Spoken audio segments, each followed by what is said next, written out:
Hello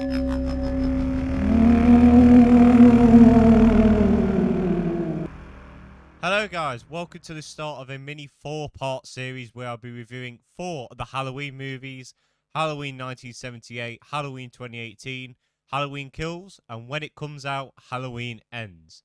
To celebrate the release of that movie, I'll be reviewing these 4 films, mostly because I can't be bothered to mess around with this timeline stuff. And also because I really don't want to watch crap like Halloween Resurrection, like The Curse of Michael Myers, like the Halloween 2 remake. But we're going to start off with the 1978 classic, directed by John Carpenter and starring Jamie Lee Curtis, Donald Pleasance, Nick Castle, and Kyle Richards.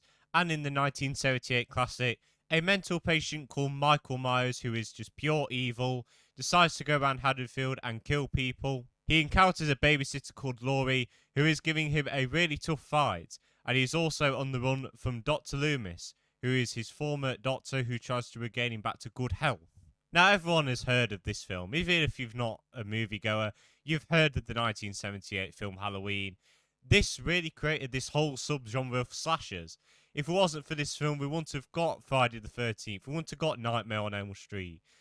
Thanks to this film, we get to have those films, but unfortunately it created more cash grab franchises. Now, this is just going to be a bit of a hot take, but I don't really think this is one of the best horror movies ever made.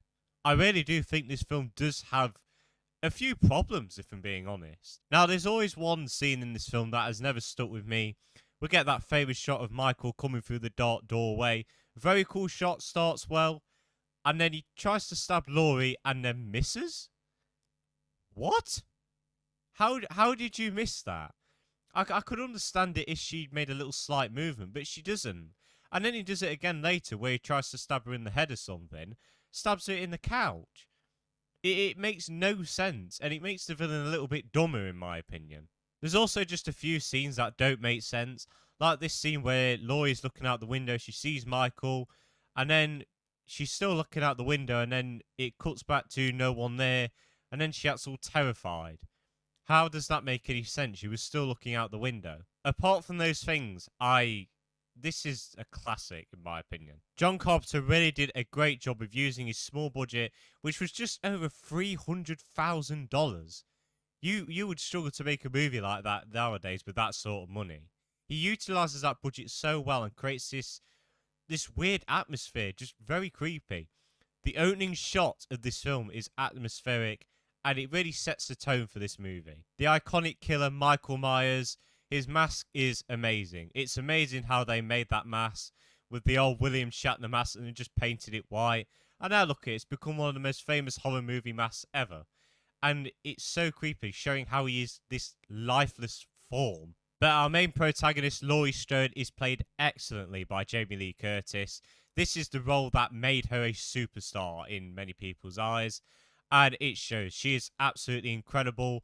And even in the later films, she is still incredible as that character. In some ways, I do actually relate a bit to Laurie because I don't like partying, I don't smoke or anything. So if anyways, she is the movie version of me. And here I am, just keep sitting in my room, reviewing movies and going to the cinema, and have no one to go with. God, my life is really depressing. Donald Pleasance, who plays Dr. Loomis, is incredible in this role. He really does fit that role. You can't imagine anyone else playing him. And he's just become this iconic character now, thanks to his incredible performance.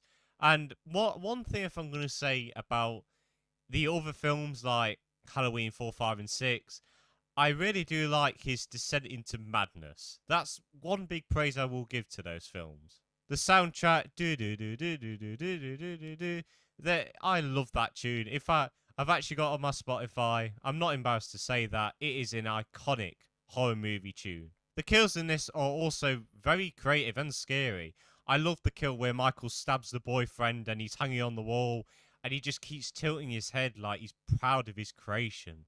It's really creepy stuff, and the kills get very creative in this film. I'd say with other flaws with the film, I don't like the fact I see Michael's face. I never really want to see Michael's face. Even in like the later films that we have now, I just don't want to see his face. I really like that element of mystery of him. That's what makes Michael Myers this iconic character. But overall, despite its problems, Halloween 1978 is a classic horror film. Its amazing antagonist, its very likable protagonist portrayed brilliantly by Jamie Lee Curtis, its fantastic direction, its iconic soundtrack, the creative kills, the atmosphere, near enough everything is great about this film. I'm going to give 1978 Halloween a very solid 8.5 out of 10. This is a very great film. If you haven't watched this film, what are you doing? Watch this film. You are not a moviegoer until you've watched this film. But guys, that is the end of this first episode of this little mini-series. We're going to be reviewing the 2018 Halloween next time. I hope you all enjoyed this video. Have a good day, and see you later.